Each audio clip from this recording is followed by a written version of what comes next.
Easy ফিজিক্সের basic concept সলিউশনে আজকের পর্বে আমরা অষ্টম অধ্যায় নিয়ে আলোচনা করব। এই বেসিক কনসেপ্ট সলিউশনে খুব অল্প একটা ডিটেলসের মাধ্যমে তোমরা পুরো অধ্যায় সম্পর্কে একটা ধারণা পেয়ে যাও। সুতরাং এই বেসিক কনসেপ্টটা তোমাদের জন্য খুবই গুরুত্বপূর্ণ। সুতরাং যারা ইজি ফিজিক্স বই সংগ্রহ করেনি খুব দ্রুত ইজি ফিজিক্স বই সংগ্রহ করে ফেলবে। দেখো, অধ্যায় শুরুতেই আমরা একটা প্রবাহ চিত্র দিয়েছি, অর্থাৎ এই অধ্যায়ে কি কি বিষয়গুলো নিয়ে আলোচনা করা হয়, অর্থাৎ টপিকগুলোর একটা ম্যাপ করে দেয়া আর কি। তো এইখানে হচ্ছে আমরা মূলত আলো নিয়ে আলোচনা করি। তো আলোর মধ্যে হচ্ছে আলোর কি কি ধর্ম আছে, যেমন প্রতিফলন, শোষণ, প্রতিসরণ। এইগুলোর মধ্যে প্রতিফলনটা আমরা একটু বিস্তারিত আলোচনা করব এবং বিভিন্ন তরঙ্গ দৈর্ঘ্যের আলো নিয়ে আমরা এখানে কথা বলি। গামা রশ্মি, এক্সরে রশ্মি, আলট্রাভায়োলেট রশ্মি, দৃশ্যমান আলো, ইনফ্রারেড রশ্মি, মাইক্রোওয়েভ, তারপরে রেডিও ওয়েভ।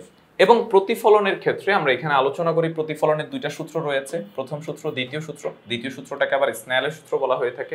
আমরা এখানে প্রতিবিম্ব নিয়ে আলোচনা করি। প্রতিবিম্ব আবার দুই রকম হয়ে থাকে, বাস্তব প্রতিবিম্ব, অবাস্তব প্রতিবিম্ব। আমরা এখানে বিবর্ধন নিয়ে আলোচনা করি। তারপরে আয়নার ব্যবহার নিয়ে কথাবার্তা বলি, যে গাড়ির রিয়ার ভিউ মিরর, তারপরে telescope, torch light, search light, চিকিৎসা ক্ষেত্রে, এই সমস্ত ক্ষেত্রে কিন্তু আয়নার বহুল ব্যবহার রয়েছে। তা এছাড়া হচ্ছে পাহাড়ি রাস্তার বাঁকে হচ্ছে নিরাপদ তার জন্য আমরা আয়না ব্যবহার করে থাকি, অর্থাৎ সামনে যে বাঁক 90 ডিগ্রি বাঁক, এই ক্ষেত্রে হচ্ছে অপর পাশ থেকে কোনো গাড়ি আসতেছে কিনা সেটা বোঝার জন্য হচ্ছে যে এই 90 ডিগ্রি বাঁকে আমরা হচ্ছে যে গ্লাস ব্যবহার করে থাকি। তারপরে হচ্ছে প্রতিফলনের ক্ষেত্রে হচ্ছে আবার তোমার প্রকারভেদ হচ্ছে দুই প্রকার, একটা হচ্ছে অনিয়মিত প্রতিফলন, একটা হচ্ছে নিয়মিত প্রতিফলন।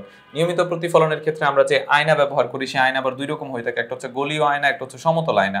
গলীয় আয়নাটা হচ্ছে আবার দুই প্রকার, একটা হচ্ছে উত্তল আয়না আর একটা হচ্ছে অবতল আয়না। এই অধ্যায়ে কিছু সূত্র রয়েছে, সেই সূত্রগুলো সম্পর্কে হচ্ছে আমরা একটু একসাথে নোট করে দিয়েছি, সেখানে দেখে নিতে পারো। যে ফোকাস দূরত্ব সমান হচ্ছে বক্রতার ব্যাসার্ধ ডিভাইডেড 2, তারপরে হচ্ছে 1/v প্লাস 1/u সমান 1/f, কোনটা দ্বারা কি বোঝানো হচ্ছে সেটা পাশে লেখা আছে। তারপরে m সমান l prime by l, m সমান -v/u, বা মডুলাস ব্যবহার করলে মডুলাস m সমান হচ্ছে মডুলাস -v/u। মডুলাস উঠে যাওয়ার কারণে এখানে মাইনাস চিহ্নটা উঠে গেছে।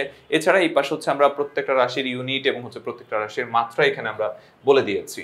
এরপর সূর্য থেকে যে আলো আসে বা হচ্ছে যে আমাদের যে আলোগুলো আছে সেই আলোগুলোর হচ্ছে যে এই তরঙ্গ দৈর্ঘ্য অনুসারে তাদেরকে যে আমরা নামকরণ করেছি সেটা এখানে আলোচনা করা হয়েছে। এই যে সূর্যের আলোর মধ্যে হচ্ছে 400 থেকে 700 ন্যানোমিটার তরঙ্গ দৈর্ঘ্যের আলো আমরা দেখতে পাই, অর্থাৎ সূর্য থেকে যে আলো আসে সব আলো কিন্তু আমরা দেখতে পাই না, আমরা মাত্র হচ্ছে 400 থেকে 700 ন্যানোমিটার তরঙ্গ দৈর্ঘ্যের যে আলোটা আছে সেটা আমরা দেখতে পাই। এছাড়াও হচ্ছে এখানে আলট্রাভায়োলেট আছে, এক্সরে আছে, গামা আছে, যেগুলো হচ্ছে খুব ছোট, এবং বড় আলো তরঙ্গ দৈর্ঘ্যের মধ্যে হচ্ছে ইনফ্রারেড, মাইক্রোওয়েভ, রেডিও ওয়েভ। সবচেয়ে বড় হচ্ছে রেডিও ওয়েভ আর সবচেয়ে ছোট হচ্ছে গামা রশ্মি। এরপরে হচ্ছে দৃশ্যমান আলো। এই দৃশ্যমান আলোর হচ্ছে যে কয়েকটা স্তর রয়েছে, আমরা সেগুলো হচ্ছে যে আমরা একটু এখানে হচ্ছে যে তোমাদেরকে যে বইয়ের মধ্যে যে ছকটা দেয়া ছিল সেটাকে আমরা এখানে একসাথে করে দিয়েছি। এর বাইরে হচ্ছে এখানে কোন আলোর তরঙ্গ দৈর্ঘ্য কেমন সেটা সম্পর্কেও কিন্তু আমরা এখানে হচ্ছে আলোচনা করেছি। এই যে ধরো হচ্ছে বেগুনির ক্ষেত্রে বেগুনির আলোর তরঙ্গ দৈর্ঘ্য হচ্ছে 380 থেকে 425, তারপরে নীল, আসমানি, সবুজ, হলুদ, কমলা, লাল, প্রত্যেকটা আলোর তরঙ্গ দৈর্ঘ্য হচ্ছে যে এখানে আমাদের দেয়া আছে।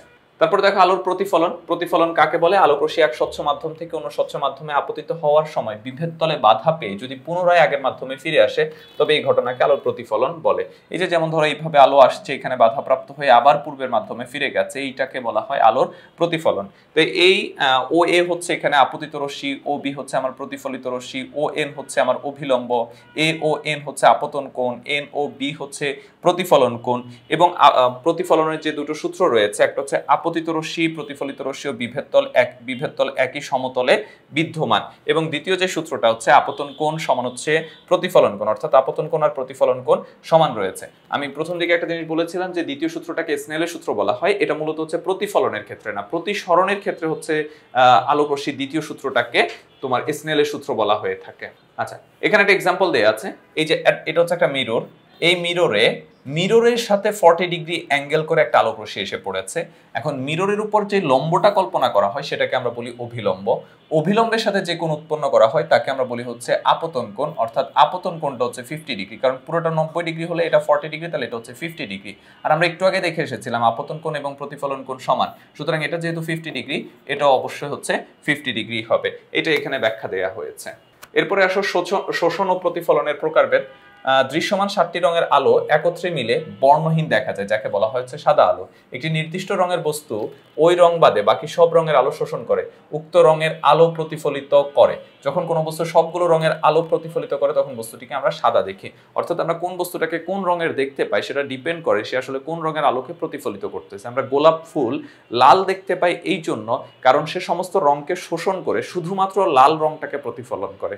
অথবা ধর আমরা যদি গাছের পাতাকে বলি, গাছের পাতা আমরা সবুজ দেখতে পাই, কেন? গাছের পাতা সবগুলো রঙকে শোষণ করে ফেলে, শুধুমাত্র সবুজ রঙটাকে প্রতিফলিত করে বলে হচ্ছে আমরা গাছের পাতাকে সবুজ দেখি। এই জন্য গাছের পাতাকে যদি তুমি হচ্ছে এমন একটা জায়গায় নিয়ে যাও যেখানে হচ্ছে সবুজ আলো নেই, ধরো গাছের পাতাকে তুমি লাল আলোতে নিয়ে গেছো, তখন দেখবা যে গাছের পাতা তোমার ক্ষেত্রে কালো দেখাচ্ছে। অথবা গোলাপ ফুলকে যদি হচ্ছে তুমি লাল আলোতে নিয়ে যাও, তখন এটা লাল দেখালেও তুমি যখন হচ্ছে হলুদ আলোতে নিয়ে যাবা তখন এটা কালো রঙের দেখাবে, কারণ সে হলুদ শোষণ করে ফেলে।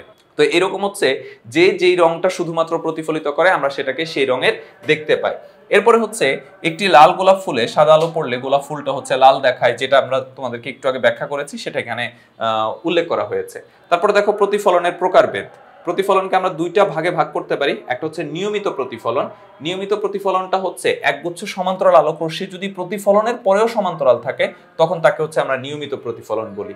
আর প্রতিফলনের পর যদি তারা সমান্তরাল না থাকে তখন তাকে হচ্ছে আমরা অনিয়মিত প্রতিফলন বলে থাকি। এই যে যেমন ধর হচ্ছে যে তলটা যদি অমসৃণ হয়ে থাকে তখন এই যে দেখো সমান্তরাল আলোক রশ্মি পড়ছে কিন্তু প্রতিফলনের সময় তারা কিন্তু আর সমান্তরাল নেই, এই জন্য এটাকে আমরা বলি হচ্ছে অনিয়মিত প্রতিফলন।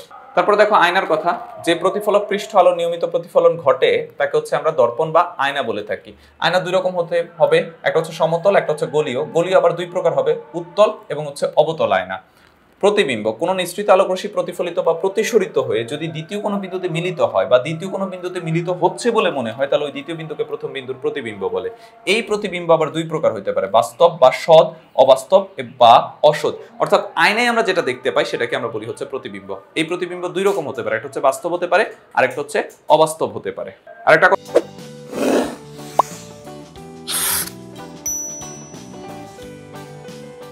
কথা মাথায় রাখবা যে বাস্তব প্রতিবিম্ব কখনো আয়নায় দেখা যায় না। আয়নায় আমরা যেটা দেখতে পাই সেটা হচ্ছে অবাস্তব প্রতিবিম্ব।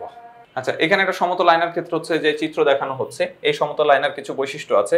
সমতল দর্পণ সর্বদা বাস্তব প্রতিবিম্ব তৈরি করে, আকৃতি সমান হয়, অর্থাৎ লক্ষ্যবস্তুর আকৃতি আর প্রতিবিম্বের আকৃতি সবসময় সমান হয়, পার্শ্ব পরিবর্তন হয়। অর্থাৎ আয়নায় দেখবো হচ্ছে যে তোমাকে উল্টো করে দেখানো হয়ে থাকে। যেমন তুমি ধরো হচ্ছে যদি পি উল্টো করে লেখো, এই যে ধরো পি তো আমরা এরকম লিখি, তুমি যদি ধরো পি এরকম লেখো আয়নায় যখন দেখবা সেটাকে হচ্ছে সোজা মনে হবে, তো পার্শ্ব পরিবর্তন ঘটে।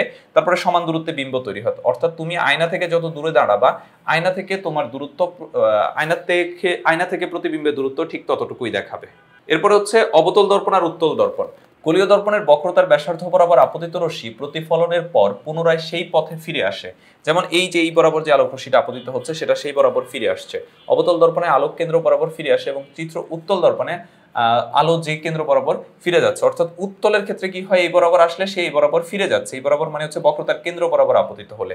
আর অবতলের ক্ষেত্রে হচ্ছে ঠিক একই পথে হচ্ছে ফিরে চলে আসে, অর্থাৎ ভেতরের দিকে। আচ্ছা, অবতল দর্পণের এগুলো হচ্ছে প্রতিফলনের ক্ষেত্রে নিয়ম। সেকেন্ড নিয়মটা হচ্ছে কি, যে অবতল দর্পণে প্রধান অক্ষের সমান্তরালে আপতিত রশ্মি প্রতিফলিত হওয়ার পর প্রধান ফোকাস দিয়ে চলে আসে অথবা প্রধান ফোকাস থেকে আসছে বলে মনে হয়। এই যেটা হচ্ছে প্রধান অক্ষ, এটা হচ্ছে প্রধান অক্ষের সমান্তরালে আপতিত রশ্মি, এটা যখন প্রতিফলিত হয় তখন প্রধান ফোকাস দিয়ে ফিরে চলে আসে। অথবা এই যে এখানে প্রধান অক্ষের সমান্তরালে যে আপতিত রশ্মি সেটা এমন ভাবে ছড়িয়ে পড়ে যেন প্রধান ফোকাস থেকে আসছে বলে মনে হয়। এই নিয়মগুলো হচ্ছে মনে রাখবা। আরেকটা নিয়ম আছে যেটা হচ্ছে বক্রতার কেন্দ্র বরাবর যে রশ্মিটা আপতিত হয় সেটা ওই বক্রতার কেন্দ্র বরাবর প্রধান ফোকাস বরাবর যে রশ্মিটা আপতিত হবে সেটা প্রধান অক্ষের সমান্তরালে প্রতিফলিত হবে। অর্থাৎ এই যে দেখো প্রধান ফোকাস দিয়ে যে রশ্মিটা আপতিত হচ্ছে সেটা প্রধান অক্ষের সমান্তরালে প্রতিফলিত হচ্ছে। এই যে প্রধান অক্ষ বরাবর প্রধান ফোকাস বরাবর যে রশ্মিটা আপতিত হচ্ছে সেটা প্রধান অক্ষের সমান্তরালে প্রতিফলিত হচ্ছে। তিনটা নিয়ম, বক্রতার কেন্দ্র বরাবর আপতিত হলে সেই পথে ফিরে চলে আসে বা সেই পথে সেকেন্ড যে সূত্রটা সেটা হচ্ছে প্রধান অক্ষের সমান্তরালে আপতিত হলে প্রধান ফোকাস দিয়ে যায় আর প্রধান ফোকাস দিয়ে আপতিত হলে প্রধান অক্ষের সমান্তরালে প্রতিফলিত হয়। আচ্ছা, এই অধ্যায়ে হচ্ছে যে এই 6টা পয়েন্টে চিত্রটা খুব ভালো করে তোমরা মনে রাখবা।